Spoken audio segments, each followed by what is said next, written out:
नमस्कार दोस्तों, कैसे हैं आप सभी। उम्मीद करता हूं दोस्तों आप सभी स्वस्थ और मंगलमय होंगे। दोस्तों इस वीडियो में बात करने वाले हैं विज्ञान के टॉप 30 प्रश्न के बारे में, जो कि दोस्तों पूरा का पूरा एनसीईआरटी पर आधारित होने वाला है। दोस्तों ये वीडियो सभी के लिए इम्पोर्टेंट होने वाला है, खासकर दोस्तों रेलवे वाले बच्चों के लिए, क्योंकि दोस्तों रेलवे में 25 से 30 नंबर, किसी किसी में 25, किसी किसी में 30 नंबर का दोस्तों वेटेज रहता है, सिर्फ और सिर्फ साइंस से। तो दोस्तों चलिए वीडियो को शुरू करते हैं। सबसे पहला क्वेश्चन है, निम्न में से कौन सी धातु सबसे कम क्रियाशील है। सबसे कम क्रियाशील धातु इनमें से चारों में से पूछा है दोस्तों।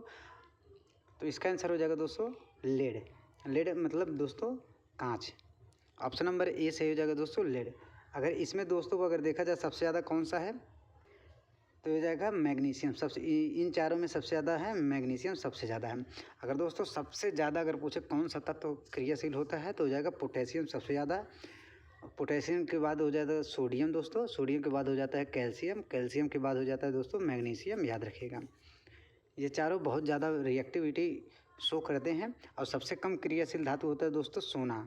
सोना का चिन्ह होता है दोस्तों AU, ये भी याद रखिएगा। सबसे कम होता है सोना, सोना से थोड़ा सा ज़्यादा होता है, वो भी दोस्तों नाम मात्र के केवल होता है सिल्वर, सिल्वर AG, याद रखिएगा। अगला क्वेश्चन है, पीली सरसों का वैज्ञानिक नाम है। ऑप्शन है दोस्तों ब्रैसिका जुन्सिया, ब्रैसिका निग्रा, ब्रैसिका हिर्टिगा, या फिर पीमस सैटाइवम।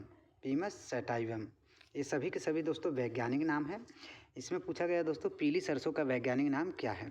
तो पीली सरसों का अगर पूछे दोस्तों तो हो जाएगा ब्रैसिका हिर्टा। ऑप्शन नंबर सी सही हो जाएगा दोस्तों ब्रैसिका हिर्टा, याद रखिएगा। पीली सरसों का वैज्ञानिक नाम हो जाएगा।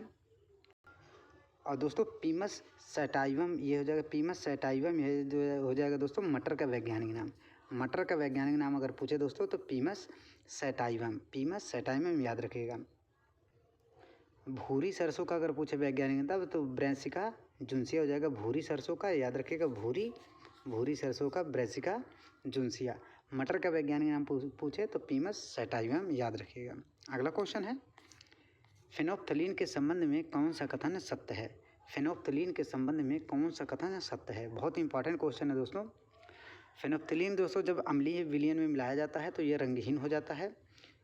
फेनोप्थलीन जो जब क्षारीय विलयन में मिलाया जाता है तो गुलाबी रंग का हो जाता है, उदासीन में पीले रंग का हो जाता है। तो दोस्तों ऑप्शन नंबर ये बिल्कुल सही है। जब अम्ल में मिलाया जाता है तो रंगहीन हो जाता है। अम्ल और उदासीन में भी ये होता है रंगहीन, उदासीन में भी रंगहीन हो जाता है, ये भी याद रखिएगा। उदासीन में भी रंगहीन हो जाता है।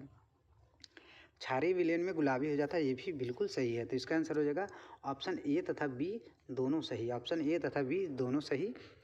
अगला क्वेश्चन है, विटामिन ए किस में प्रचुर मात्रा में पाया जाता है। विटामिन ए किस में प्रचुर मात्रा में पाया जाता है। संतरा में, पालक में, गाजर में, या फिर मछली में। याद रखिएगा दोस्तों विटामिन ए गाजर में सबसे अच्छा स्रोत है। गाजर विटामिन ए का सबसे अच्छा स्रोत है। संतरा या फिर खट्टे फलों में पाया जाता है सिट्रिक अम्ल। सिट्रिक अम्ल याद रखिएगा दोस्तों, सिट्रिक अम्ल पाया जाता है। पालक जो है दोस्तों आयरन के सबसे अच्छा स्रोत है। जो न्यूट्रिएंट्स आयरन होता है उसका सबसे अच्छा स्रोत है पालक, याद रखिएगा। अगला क्वेश्चन है, न्यूमेरिकल है दोस्तों, छोटा सा न्यूमेरिकल है। 3 प्रतिरोध हैं, 3 प्रतिरोध दिया गया है दोस्तों, जो कि पहला है 3 ओम का, दूसरा है 5 ओम का, तीसरा है 6 ओम का। समांतर क्रम में जोड़ा गया है। 5 ओम प्रतिरोध में प्रवाहित धारा क्या होगी जब उसकी दोनों सिराओं पर 15 वोल्ट का बैटरी लगा हो। बहुत इंपॉर्टेंट क्वेश्चन है दोस्तों। इसमें बहुत से स्टूडेंट गलती करते हैं, क्योंकि वो सभी का एक तुल्य प्रतिरोध निकाल कर वोल्ट में डिवाइड करते हैं, विभवांतर में डिवाइड करते हैं, तब आंसर निकालते हैं। ये बिल्कुल गलत है। अगर इसमें दोस्तों ध्यान से देखा जाए तो ये केवल और केवल पूछा है 5 ओम के प्रतिरोध में प्रवाहित धारा क्या होगी। चलिए दोस्तों डायग्राम बनाते हैं। मान लीजिए ये कोई प्रतिरोध है, एक ऐसे प्रतिरोध है, एक ऐसे प्रतिरोध है। ये तीनों प्रतिरोध दोस्तों दिया है समांतर क्रम में। यहाँ पर एक बैटरी लगती है, यहाँ पर एक बैटरी लगेगी। यहाँ पर बैटरी का जो वोल्ट दिया है 15 वोल्ट का, याद रखिएगा। ये 3 ओम है, ये 5 ओम है, ये दोस्तों कितना है 6 ओम है। तो 5 ओम में पूछा है तो 5 ओम में दोस्तों समांतर क्रम में जो भी प्रतिरोध होता है उसमें वोल्टेज सभी में वोल्टेज समान जाता है। तो वोल्टेज V का मान 15 ही होगा, डिवाइड नहीं होगा, याद रखिएगा। तो V बराबर होता है फार्मूला V बराबर IR। इसमें आप रखेंगे तो 5 ओम में प्रतिरोध प्रवाहित धारा की मात्रा आप निकालेंगे तो रेजिस्टेंस का मान 5 ही रखना होगा, वोल्ट का मान V का मान 15 रखना होगा। 15 में अगर 5 का डिवाइड करेंगे दोस्तों तो आ जाएगा 3 एम्पियर, याद रखिएगा। ऑप्शन नंबर डी सही हो जाएगा 3 एम्पियर। ये दोस्तों कन्फ्यूजन वाला सवाल होता है, इसलिए पूरा पेशेंस के साथ इसको सॉल्व करिएगा। अगला क्वेश्चन है, गर्भवती महिलाओं में मुख्यतः किसकी कमी हो जाती है? गर्भवती महिलाओं में मुख्यतः किसकी कमी होती है? फास्फोरस की, कैल्शियम की, आयरन की या फिर बी तथा सी दोनों की? तो गर्भवती महिलाओं में दोस्तों कैल्शियम और आयरन दोनों की कमी हो जाती है, तो इसका आंसर हो जाएगा ऑप्शन नंबर डी। दोस्तों जब बच्चा यूटेरस गर्भाशय में होता है, बच्चा गर्भाशय में होता है तो उसको प्रोटीन कहाँ से मिलता है? तो प्रोटीन प्रोवाइड करता है दोस्तों प्लेसेंटा नामक तत्व होता है, प्लेसेंटा होता है, उसको प्रोटीन प्रोवाइड करता है, याद रखिएगा। अगला क्वेश्चन है, नाखूनों तथा बालों में कौन सा प्रोटीन पाया जाता है? इंपॉर्टेंट क्वेश्चन है दोस्तों। नाखूनों तथा बालों में कौन सा प्रोटीन पाया जाता है? कोलेजन, मायोसिन, इंसुलिन या फिर केराटिन? इंसुलिन से एक हार्मोन्स होता है जो दोस्तों ये अग्नाशय ग्रंथि द्वारा स्रावित होता है। इसका आंसर हो जाएगा option number D, keratin protein पाया जाता है दोस्तों बालों तथा नाखूनों में। ये दोनों भी प्रोटीन है दोस्तों। कोलेजन जो होता है दोस्तों संरचनात्मक प्रोटीन होता है दोस्तों कोलेजन, याद रखिएगा। अगला क्वेश्चन है,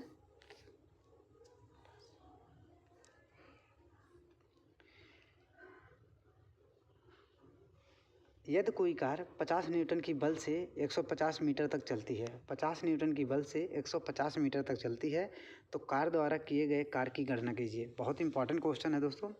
यदि कोई कार 50 न्यूटन की बल से 150 मीटर तक चलती है तो कार द्वारा किए गए कार्य की गणना कीजिए। W वर्क मान पूछा तो हो जाएगा बल गुणे विस्थापन। बल कितना दिया है दोस्तों? बल गुणे विस्थापन होगा। बल दिया है 50 न्यूटन और विस्थापन कितना दिया है 150।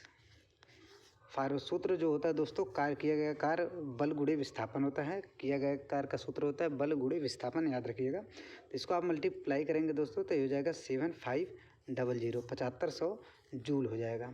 7500 जूल हो जाएगा, तो ऑप्शन नंबर इसका सी बिल्कुल सही हो जाएगा। अगला क्वेश्चन है, निम्न में से कौन सा जटिल अस्थायी ऊतक है? निम्न में से कौन सा जटिल अस्थायी ऊतक है? कोलेनकाइमा, पैरेनकाइमा, फ्लोएम या फिर विभेजोतक ऊतक? तो इसका आंसर हो जाएगा दोस्तों फ्लोएम। ऑप्शन नंबर सी सही हो जाएगा दोस्तों, फ्लोएम। जटिल अस्थायी ऊतक की बात पूछा गया दोस्तों, न कि पूछा गया है। अगर पूछे दोस्तों कठोरता प्रदान करने वाला कौन सा ऊतक है तो हो जाएगा स्क्लेरेनकाइमा। स्क्लेरेनकाइमा हो जाएगा कठोरता प्रदान करने वाला, जो कि पादपों का बाहरी परत बनता है स्क्लेरेनकाइमा से। कोलेनकाइमा हो जाएगा लचीलापन के लिए। पैरेनकाइमा हो जाएगा दोस्तों रिक्त के लिए। उसी को एरेनकाइमा के नाम से जाना जाता है। अगला क्वेश्चन है, मेज पर रखी गई कोई वस्तु अपनी स्थिति से हिलती नहीं है। मेज पर रखी हुई कोई वस्तु अपनी स्थिति से हिलती नहीं है, यह किस कारण होता है? चुंबकीय बल, गुरुत्वाकर्षण बल, घर्षण बल या फिर जड़त्व? तो इसका आंसर हो जाएगा जड़त्व के कारण। जड़त्व का कौन सा नियम है दोस्तों? न्यूटन का फर्स्ट लॉ है, ये भी याद रखेगा। जड़त्व का नियम न्यूटन के फर्स्ट लॉ को कहा जाता है। ये किसने दिया था दोस्तों? गैलीलियो ने दिया था, ये भी याद रखिएगा। अगला क्वेश्चन है, पुष्प का कौन सा भाग निषेचन के बाद फल बनाता है? पुष्प का कौन सा भाग निषेचन के बाद फल बनाता है? बीजांड हो जाएगा, बीज, अंडाशय या फिर वर्तिका? तो इसका आंसर हो जाएगा दोस्तों अंडाशय। ऑप्शन नंबर सी सही हो जाएगा अंडाशय, याद रखिएगा। ऑप्शन नंबर सी अंडाशय। अगला क्वेश्चन है, शरीर में ऑक्सीजन का परिवहन होता है, किसके द्वारा होता है दोस्तों? शरीर में ऑक्सीजन का परिवहन ये हो जाएगा रक्त द्वारा। रक्त द्वारा होता है दोस्तों शरीर में ऑक्सीजन का परिवहन। कौन करता है? रक्त। और रक्त को पंप कौन करता है? तो हो जाएगा हृदय। रक्त को पंप करता है, शरीर में पहुंचाने का कार्य करता है हृदय। अगला क्वेश्चन, और रक्त को दोस्तों फिल्टर कौन करता है? तो हो जाएगा फिल्टर की अगर बात पूछे तो हो जाएगा वृक्क हो जाएगा दोस्तों, किडनी। अगला क्वेश्चन है, 3 कार्बन वाले परमाणु के यौगिक को क्या कहा जाता है? 3 कार्बन वाले परमाणु को यौगिक को क्या कहा जाता है? अगर पूछे दोस्तों एक कार्बन वाले को मेथ कहा जाता है, 2 कार्बन वाले को एथ कहा जाता है, 3 कार्बन वाले को प्रोप कहा जाता है, 4 कार्बन वाले को ब्यूट कहा जाता है। याद रखिएगा। तो इसका आंसर हो जाएगा दोस्तों ऑप्शन नंबर सी। अगला क्वेश्चन है, मनुष्य द्वारा घटित अनैच्छिक क्रियाएं मस्तिष्क के किस अंग द्वारा नियंत्रित की जाती हैं? मनुष्य द्वारा घटित अनैच्छिक क्रियाएं मस्तिष्क के किस अंग द्वारा नियंत्रित की जाती हैं? तो इसका आंसर हो जाएगा दोस्तों मेडुला। ऑप्शन नंबर ए सही हो जाएगा दोस्तों मेडुला। आसान क्वेश्चन है। अगला क्वेश्चन है, यूरिया में नाइट्रोजन की मात्रा कितनी होती है? ये भी दोस्तों आसान है, हो जाएगा 46%। ऑप्शन नंबर बी सही हो जाएगा 46%। अगला क्वेश्चन है, अवतल लेंस द्वारा कैसा प्रतिबिंब बनता है? अवतल लेंस द्वारा कैसा प्रतिबिंब बनता है? ये दोस्तों अवतल लेंस की बात करें या फिर उत्तल दर्पण की बात करें? उत्तल दर्पण। अवतल लेंस और उत्तल दर्पण सेम टू सेम प्रतिबिंब बनाते हैं। तो इसका आंसर अवतल लेंस का होगा, सेम आंसर उत्तल दर्पण का भी होगा। तो इसका आंसर हो जाएगा आभासी, सीधा तथा वस्तु से छोटा। ऑप्शन नंबर सी सही हो जाएगा दोस्तों, आभासी, सीधा तथा वस्तु से छोटा। ऑप्शन नंबर सी याद रखिएगा, आभासी, सीधा तथा वस्तु से छोटा। अगला क्वेश्चन है, जल का घनत्व अधिकतम तथा आयतन शून्य कब होता है? जल का घनत्व अधिकतम तथा आयतन न्यूनतम कब होता है? जब जल का घनत्व अधिकतम होगा उसी समय उसका आयतन एकदम न्यूनतम हो जाएगा, सबसे कम उसी समय उसका आयतन होगा। कितने तापमान पर होता है दोस्तों? तो हो जाएगा 4 डिग्री सेंटीग्रेड पर। 4 डिग्री सेंटीग्रेड पर याद रखिएगा, 4 डिग्री सेंटीग्रेड पर। अगला क्वेश्चन है, कैल्शियम हाइड्रोक्साइड और क्लोरीन गैस की अपक्रिया करने पर क्या प्राप्त होता है? कैल्शियम हाइड्रोक्साइड और क्लोरीन गैस की अपक्रिया करने पर क्या प्राप्त होता है? कैल्शियम प्राप्त होगा, कैल्शियम ऑक्साइड प्राप्त होगा, बुझा हुआ चूना प्राप्त होगा या फिर ब्लीचिंग पाउडर? कैल्शियम हाइड्रोक्साइड को ही दोस्तों बुझा हुआ चूना कहा जाता है, ये भी याद रखिएगा। तो इसका आंसर हो जाएगा bleaching powder. Option number D सही हो जाएगा। ब्लीचिंग पाउडर का सूत्र क्या होगा दोस्तों?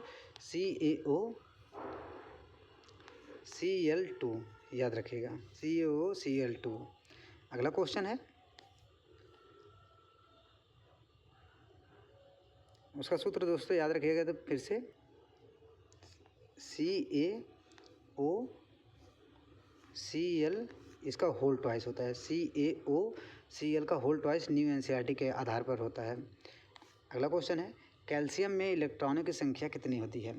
कैल्शियम में इलेक्ट्रॉनों की संख्या कितनी होती है? दोस्तों कैल्शियम होता है, ऐसे लिखा जाता है, यहाँ पर 20 होता है, यहाँ पर 40 होता है। यह होता है दोस्तों प्रोटॉनों की संख्या, और जितना प्रोटॉन होता है उतना ही इलेक्ट्रॉन होता है। तो ऑप्शन नंबर इसका ए सही हो जाएगा। अगर इसमें न्यूट्रॉनों की संख्या पूछे दोस्तों तो 40 में से 20 घटा देंगे तो हो जाएगा 20 हो जाएगा दोस्तों इसमें न्यूट्रॉनों की संख्या, याद रखिएगा।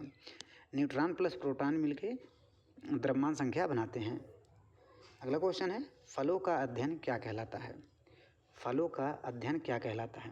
एंटोमोलॉजी, ऑस्टियोलॉजी, पोमोलॉजी या फिर ऑर्निथोलॉजी? तो इसका आंसर हो जाएगा दोस्तों पोमोलॉजी। ऑप्शन नंबर सी सही हो जाएगा, पोमोलॉजी ऑप्शन नंबर सी सही हो जाएगा। फलों का अध्ययन पोमोलॉजी कहलाता है। एंटोमोलॉजी हो जाएगा दोस्तों चींटियों का अध्ययन, चींटी का अध्ययन हो जाएगा दोस्तों एंटोमोलॉजी। ऑस्टियोलॉजी हो जाएगा दोस्तों हड्डियों का अध्ययन हो जाएगा ऑस्टियोलॉजी। ऑर्निथोलॉजी दोस्तों चिड़िया का अध्ययन, चिड़िया का अध्ययन हो जाएगा दोस्तों ऑर्निथोलॉजी। अगला क्वेश्चन है, वायुमंडलीय दाब मापा जाता है। वायुमंडलीय दाब किससे मापा जाता है दोस्तों? हाइग्रोमीटर से, एनीमोमीटर से, बैरोमीटर से या फिर स्फिग्नोमैनोमीटर से? तो इसका आंसर हो जाएगा दोस्तों बैरोमीटर से। ऑप्शन नंबर सी सही हो जाएगा दोस्तों बैरोमीटर से।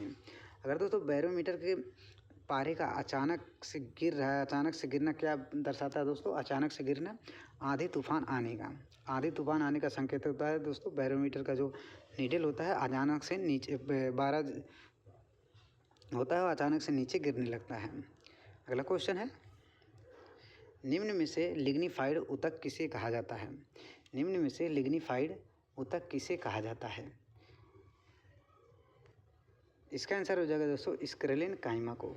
लिग्निफाइड ऊतक से मतलब है दोस्तों, लिग्निफाइड ऊतक से मतलब है जिसमें लिग्निन नामक तत्व पाया जाता है, जिसमें लिग्निन नामक तत्व पाया जाता है उसे लिग्निफाइड ऊतक कहा जाता है।